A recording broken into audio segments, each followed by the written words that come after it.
Napad migranata na taksistkinju u Pirotu desio se sinoć u toku i neposredno po završetku vožnje. Intervenisala je i policija.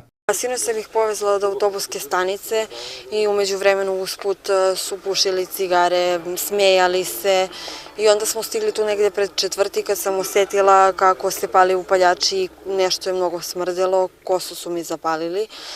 Kad sam stala da izađemo iz auta, počela sam da im se derem, mislim što su mi izgorili kosu i oni su onda izašli i krenuo je da me psuje i udario me, odgurnuo. Psovao me, majku srpsku mi je psovao. Policija je uzela sve u svoje ruke, onda su krenuli da ih traže, dvoje još uvek nisu našli.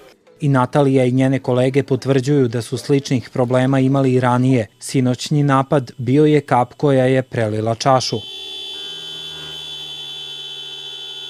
U znak protesta sirene iz taksi vozila ispred prihvatnog centra za migrante na 4. kilometru. Ovo je zadnje što možda se uradi u našu zemlju, neko te maltretira i da meni to ne ide u glavu. To treba se spreči pod hitno da ne bi neko nastradao, a bit će sigurno toga.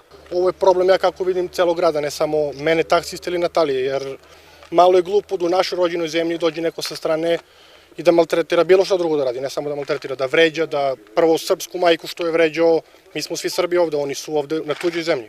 U Pirotskom prihvatno-tranzitnom centru trenutno je smešteno 177 migranata, najviše iz Afganistana, njih 84. Moramo da shvatimo da i među njima ima i ovakvih i onakvih ljudi.